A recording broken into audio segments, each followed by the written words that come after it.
حالات تو سب پہ آئیں گے، چاہے وہ نیک ہو، چاہے وہ بد ہو، چاہے وہ نافرمانی کرنے والا ہو، چاہے وہ فرما بردار ہو، حالات تو دونوں کے اوپر آئیں گے۔ نیک آدمی کے اوپر بھی حالات آتے ہیں، برے آدمی کے اوپر بھی حالات آتے ہیں، آزمائشیں دونوں پر آتی ہیں۔ غم، فکر اور رنج و ملال، تکلیف، بیماریاں، یہ دونوں کو پہنچتی ہیں، لیکن دونوں کی تکلیف میں، دونوں کے حالات میں فرق ہے۔ نافرمان کو تو جو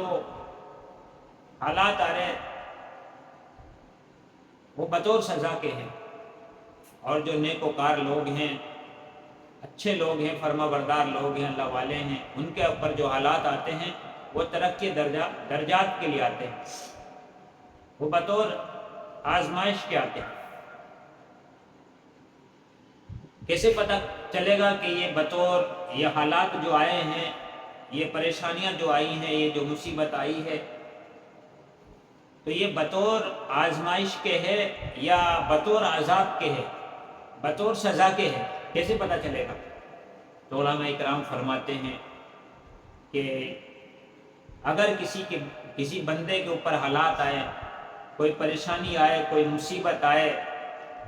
کوئی بیماری آئے، کوئی غم اور فکر آئے،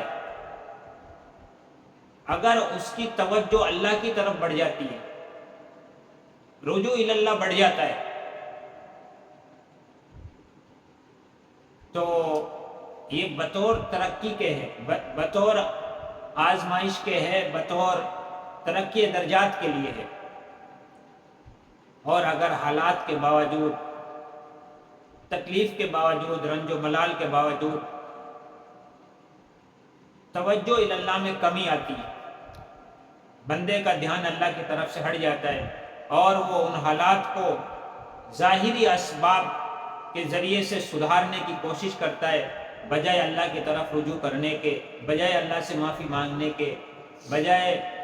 اللہ کے سامنے عاجزی کرنے سے، بجائے اللہ سے دعائیں مانگنے سے، اس کے رجوع اللہ میں کمی آ جاتی ہے۔ پہلے نمازیں پڑھتا تھا، اب حالات کی وجہ سے نماز چھوڑ دی۔ پہلے معمولات کی پابندی کرتا تھا، اب معمولات چھوڑ دیے حالات کی وجہ سے۔ پہلے تسبیحات پڑھتا تھا، تسبیحات کی پابندی کرتا تھا، اب تسبیحات کا پتہ نہیں ہے۔ پہلے قرآن پاک کی تلاوت کی توفیق بھی مل جاتی تھی، اب حالات کی وجہ سے قرآن پاک کی تلاوت بھی چھوڑ رکھی ہے۔ یعنی بجائے توجہ اللہ بڑھنے کے اور اس میں کمی آ جائے، حالات آنے کے بعد، پریشانی آنے کے بعد، غم فکر آنے کے بعد، چاہے وہ غم کی صورت میں ہو، چاہے وہ قرضے کی صورت میں ہو، چاہے وہ بیماری کی صورت میں ہو، چاہے وہ کاروبار کی صورت میں ہو، جس صورت میں بھی حالات آئے ہوں، اگر ان کی وجہ سے رجوع اللہ میں کمی واقع ہوئی ہے اور رجوع اللہ میں بجائے بڑھوتری کی کمی آئی ہے،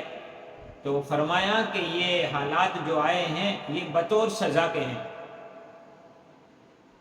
بطور آزمائش کے نہیں ہیں، بطور سزا کے ہیں۔ جیسے قرآن کریم میں ہے وَلَنُذِيقَنَّهُم مِّنَ الْعَذَابِ الْأَدْنَىٰ دُونَ الْعَذَابِ الْأَكْبَرِ لَعَلَّهُمْ يَرْجِعُونَ، کہ ہم بڑا عذاب سے پہلے دنیا میں تمہیں تھوڑا سا عذاب چکھائیں گے تاکہ تم اللہ کی طرف رجوع کرو۔ تو حالات کے ذریعے سے اللہ پاک چاہتے ہیں کہ یہ رجوع کرے، یہ ہم سے دعائیں مانگے، عاجزی کرے، استغفار پڑھے، استغفار کرے، یہ اپنا دھیان اللہ کی طرف کرے، اللہ چاہتے ہیں۔ لیکن یہ بجائے اللہ کی طرف دھیان کرنے کے، بجائے اپنی رجوع اللہ کی طرف کرنے کے، اور اللہ سے دوریاں پیدا کرتا ہے۔ پہلے نماز تھی، اب نماز چھوڑ دی ہے۔ پہلے مسجد میں آنا جانا تھا، مسجد میں آنا جانا بند ہو گیا۔ پہلے تسبیح بھی پڑھ لیتا تھا، تسبیح بند ہو گئی ہے۔ تو یہ علامت ہے اس بات کی کہ یہ بطور سزا کے اس کے اوپر حالات آئے، اور اگر حالات کے باوجود اس کے رجوع اللہ میں بڑھوتری ہو، اس کے نیک اعمال میں ترقی ہو، اور زیادہ تسبیح پڑھنے لگ گیا، اور زیادہ نمازوں میں اضافہ ہو گیا، دعاؤں میں اضافہ ہو گیا، تلاوت میں اضافہ ہو گیا، تسبیحات میں اضافہ ہو گیا، اللہ کی طرف رجوع اور بڑھ گیا، حالات آنے کے بعد، غم پہنچنے کے بعد، رنج و علم پہنچنے کے بعد، اور رجوع اللہ اور بڑھ گیا، دھیان اللہ کی طرف اور بڑھ گیا، دعاؤں میں اور اضافہ ہو گیا، دعاؤں میں اور عاجزی بڑھ گئی۔ پہلے جماعت کی نہیں پڑھتا تھا، اب جماعت سے شروع کر دیے، پہلے پابندی سے نہیں پڑھتا تھا، اب پابندی سے پڑھ دیے، پڑھنا شروع کر دیے، پہلے تعلیم میں نہیں بیٹھتا تھا، تعلیم نہیں سنتا تھا، ماشاءاللہ تعلیم میں بھی بیٹھ رہا ہے، خود بھی گھر پہ تعلیم شروع کر دی ہے، تسبیحات کی پابندی ہے، قرآن کی تلاوت ہے، اور جماعت کے ساتھ نماز ہو رہی ہے۔ تو فرمایا یہ بطور ترقی درجات کے حالات آئے، یہ حالات جو آئے ہیں، حالات آنے کے بعد رجوع اللہ میں کمی نہیں بلکہ اور بڑھوتری آئی ہے، اور اس کا دھیان اللہ کی طرف اور بڑھ گیا ہے۔ تو فرمایا، علماء اکرام فرماتے ہیں کہ یہ بطور ترقی درجات کے حالات آئے، یہ بطور سزا کے نہیں ہیں، اور فرماتے ہیں کہ دونوں حالات میں استغفار مفید ہے، یعنی رجوع اللہ، اللہ سے عاجزی کے ذریعے سے دعائیں مانگے، اللہ سے توبہ کرے، استغفار کرے، اے اللہ میں کمزور بندہ ہوں، میں آزمائش کے قابل نہیں ہوں، میں تو تیری رحمت کے قابل ہوں۔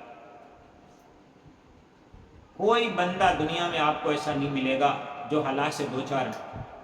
جس کو کوئی نہ کوئی تکلیف، کوئی نہ کوئی غم، کوئی نہ کوئی پریشانی، کوئی نہ کوئی مصیبت نہ پہنچی ہو، کوئی بندہ دنیا میں ایسا نہیں ملے گا، کیونکہ دنیا ہے ہی ایسی جگہ، یہاں اچھے حالات بھی آئیں گے، یہاں برے حالات بھی آئیں گے، جہاں خوشیاں آئیں گی وہاں غمی بھی آئے گی، جہاں پریشانیاں آئیں گی جہاں وہاں خوشیاں بھی آئیں گی، جہاں مسکراہٹیں ہوں گی وہاں رونا بھی آئے گا، جہاں اللہ نے صحت و تندرستی دی وہاں بیماریاں بھی آئیں گی۔ تو یہ جگہ، یہ جہان، یہ دنیا کا یہ آزمائش کا جہان ہے، یہاں کوئی آدمی ایسا نہیں ہے جس کو کوئی نہ کوئی تکلیف اور کوئی نہ کوئی غم اور رنج نہ پہنچے، ہر آدمی کو حالات سے دوچار ہونا۔ ہاں یہ ضرور ہے، کسی کو زیادہ آتی ہے، کسی کو کم آتی ہے، اللہ رب العزت کسی کو کوئی نعمت دے دیتے ہیں، کوئی دوسری لے لیتے ہیں، کوئی دولت دوسری دے دیتے ہیں تو دوسری لے لیتے ہیں، کسی کے کاروبار پہ حالات آتے ہیں تو گھر کا ماحول ٹھیک ہوتا ہے، کسی کے گھر کا ماحول ٹھیک نہیں ہے تو کاروبار کا حالات ٹھیک ہے، اور کسی کو کاروبار میں پریشانی ہو جاتی ہے تو گھر میں خوشی آ جاتی ہے، گھر میں خوشیاں تو کاروبار میں لوس لگ جاتا ہے۔ تو یہ حالات ہیں، دونوں پہ آتے ہیں، اللہ رب العزت جو حالات لاتے ہیں وہ بندے کا دھیان اپنی طرف لانے کے لیے کہ یہ بندہ اللہ سے رجوع کرے، اللہ سے معافیاں مانگے، استغفار پڑھے، توبہ کرے، اللہ کی طرف لوٹ کر آئے۔ یہ تو اللہ کی طرف سے بہت ساری حدیثوں میں فضیلتیں آئی ہیں، بخاری کی۔